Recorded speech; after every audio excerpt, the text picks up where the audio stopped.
আমি পারিজাত। আমার চ্যানেল হই হইতে আপনাদের সকলকে স্বাগত জানাই। আশা করি সবাই ভালো আছেন। আজকে আমার topic Sheikh Shahjahan, the so called বেতাজ বাদশাহ, তার সম্বন্ধে কিছু অজানা তথ্য জেনে নেওয়া। চলুন শুরু করা যাক। হ্যাঁ, তবে তার আগে ভিডিওটা কিন্তু অবশ্যই শেষ অবধি দেখবেন। আর হ্যাঁ, সাবস্ক্রাইব না করা থাকলে চ্যানেলটা কিন্তু অবশ্যই সাবস্ক্রাইব করে নেবেন, কারণ এরকম লেটেস্ট আপডেট আপনি এই চ্যানেলেই পাবেন। ওকে, চলুন। কে এই শেখ শাহজাহান? কেনই বা তাকে নিয়ে আজ মানুষ তথা সংবাদ মাধ্যমে এত চর্চা? কেন পুলিশ তার পেছনে পড়ে আছে?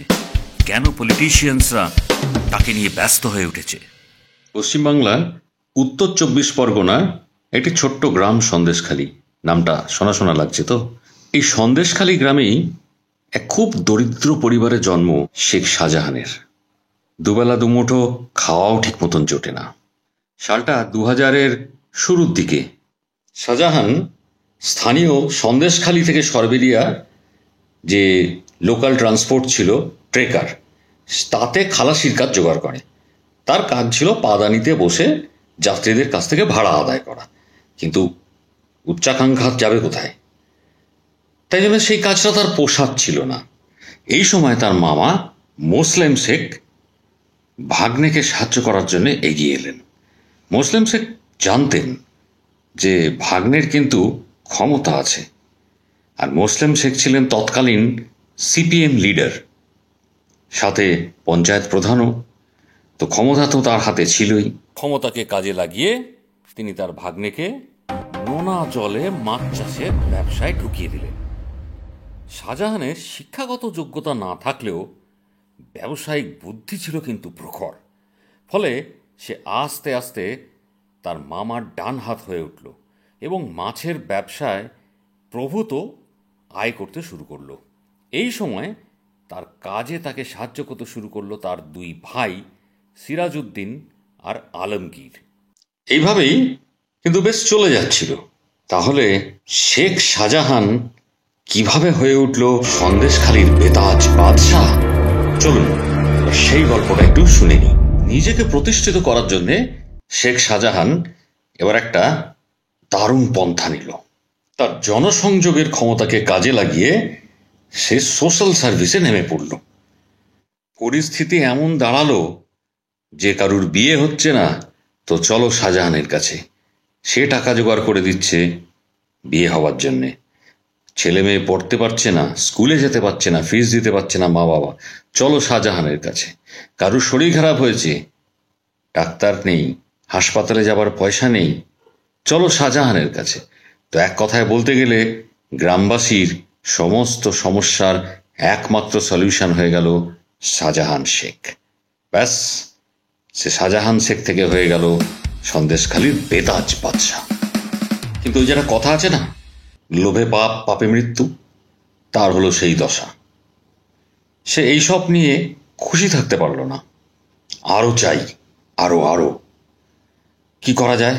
মাছের ব্যবসায় তো প্রভূত লাভ হচ্ছিলই। তো সে একটা কথা ভালো বুঝে গেল, নোনা জলে সোনা ফলে। অর্থাৎ নোনা জলে মাছ যত বেশি চাষ করতে পারবে তত বেশি লাভ। কিন্তু অত নোনা জলের ভেরি পাবে কোথায়? একটা উপায় তো আছে, সেটা হচ্ছে ওইসব অঞ্চলে প্রচুর জমি আছে, চাষযোগ্য জমি, আর আছে মিষ্টি জলের পুকুর। কিন্তু সেগুলো তো সে চাইলেই পাবে না। হ্যাঁ, জোর করে ছিনিয়ে নেওয়া যেতে পারে, কিন্তু তার জন্য তো দরকার পলিটিক্যাল পাওয়ার। কিন্তু সে তো পলিটিক্সের মধ্যে ডাইরেক্টলি নেই, আছে তার মামার হাত হয়ে। শাহজাহান সুযোগের অপেক্ষা করতে থাকলো।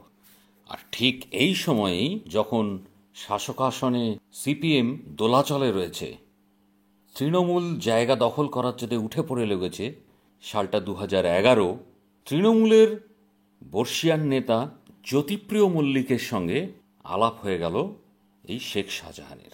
জ্যোতিপ্রিয়বাবু কিন্তু আগে থেকেই শাহজাহান সম্বন্ধে জানতেন। উনি চিন্তা করলেন, যদি শাহজাহানকে একটা বড় ছবি দেখিয়ে দলে টানা যায়, তবে তার মামার বিরুদ্ধে গিয়ে সে কিন্তু কাজটা করবে। এদিকে মামার সঙ্গে থেকে থেকে শাহজাহানও কিন্তু রাজনীতি সম্বন্ধে হয়ে উঠেছিল অভিজ্ঞ। সে বুঝেছিল যে আর বেশি দিন নয়, খুব তাড়াতাড়ি রাজ্যের শাসক দলের পরিবর্তন আসতে চলেছে। অতএব জ্যোতিপ্রিয়বাবু যখন তাকে তৃণমূলে আসার প্রস্তাবটি দিলেন, শেখ শাহজাহান প্রস্তাবটি লুফে নিল। সে তো তারই অপেক্ষা করছিল। সালটা 2013।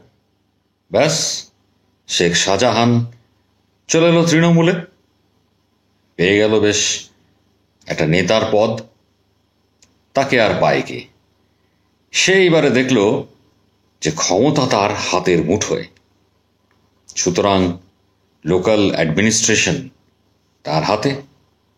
এইবার তার স্বপ্নকে সাকার করার সময় এসেছে। কিন্তু তার জন্য আরও একটা জিনিস দরকার। তাকে হতে হবে বাহুবলী।